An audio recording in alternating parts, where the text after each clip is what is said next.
So just clarify to me, if we are building the system, we've focused on the fact that early learning is an absolute top priority. Mm-hmm.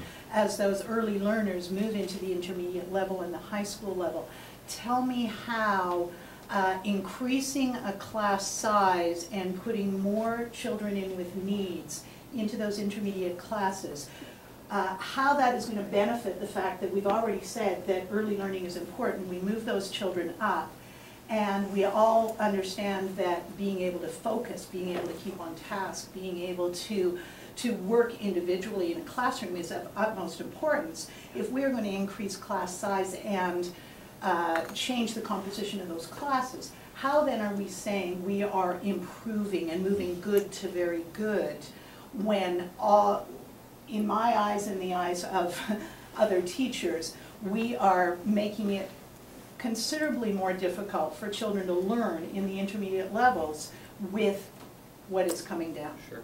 So it's important to understand first just exactly what we're proposing. So I'll start with this, that for kindergarten, we have legislated exactly what is in place. We understand primary. Yeah. We're concerned about the intermediate issues right now because sure. That's what's changing in class Sure. size and composition. Okay. So for grades 4 to 12, the class maximum will be 30. So we've looked at the experiences. This is currently what Coquitlam does, Kamloops does, and a few other school districts have been doing with some considerable success in recent years. Right now, I think right now there's nothing to prevent a class from being over 30 either. What we're trying to get to is a different model, and this is the model that, as I say, Kamloops, Coquitlam, et cetera, have been utilizing. Coquitlam last year had 0 classes over 30, except for those classes where the teachers had actually asked for an exemption so that they could have a larger band or a larger choir or those kinds of things. They have been able to stick with 30. So it's important to understand what Bill 22 says about the size of classes. Only where there is approval from the principal and the superintendent would any class over 30 be contemplated.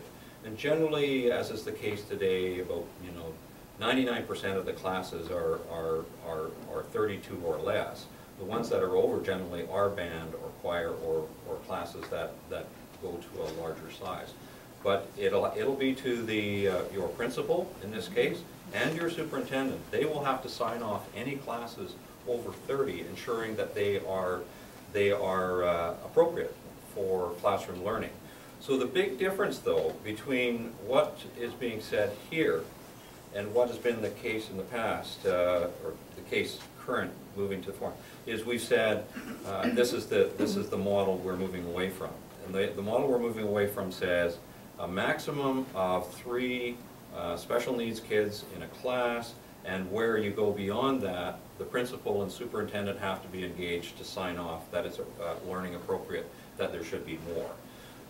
We feel, and it's almost a philosophical as well as a practical point, we don't feel it's appropriate to count special needs kids. Each one of them is going to be different. The most outstanding English student in the province of British Columbia, grade 12, comes to school in a wheelchair, and she attracts $36,000 in funding, but she doesn't need nor want someone hanging over her shoulder, and she doesn't want that. She doesn't need that. It's good that the funding's there, but every teacher, I suspect, would love to have that student in their class. I certainly would love to have that student in my class.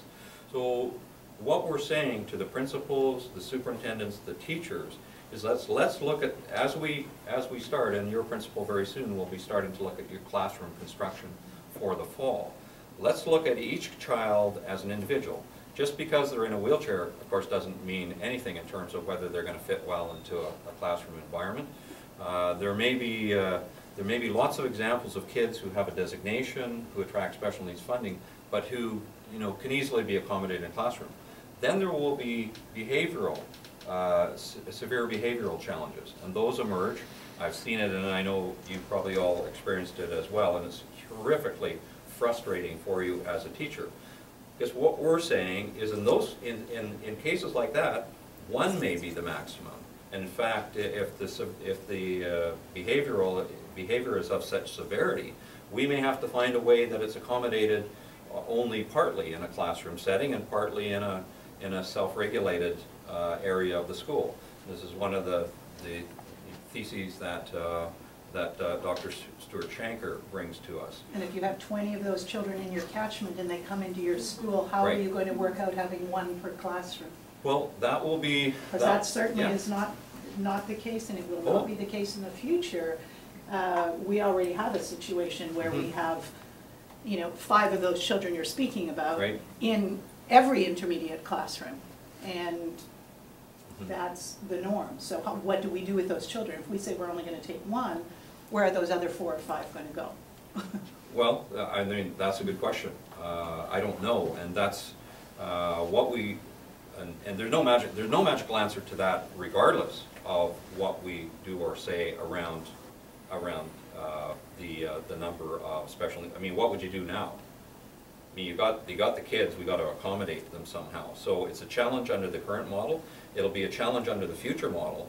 The distinction between the current model and the pending model is that we want principals and superintendents to be thinking about class composition all year round. When we did Bill 33 back in 2006, I think the hope was that principals and superintendents would concentrate on this in September, would construct classes that were appropriate in that period, and then the classes would flourish through the balance of the year. So that hasn't been the happy case. We've had, as you probably know, over 10,000 grievances in this area, and it's been challenging. What we're going to try to do in the new model is have principals and superintendents think about these things and work with you all year round on it, particularly at this time of year when you're starting to think about your class composition for September. How do we manage that? And maybe it'll be the superintendent. We want the superintendent, whoever that may be, to be working with the principals to be thinking. So if you've got 5 intensive behavioral kids in each of your intermediate classes, you've got a particularly challenged school here, and we may need to think about the superintendent. Abnormal. Not unusual. Yeah, we are not unusual. We may have to think about the superintendent working with the principals to think about how we manage that. But the idea behind the pending model is collaboration and ongoing collaboration during the year between teachers, education assistants, principals, vice principals, and the superintendent on classroom management. Because a lot of the success of school, as you know very well, is how these classrooms are structured.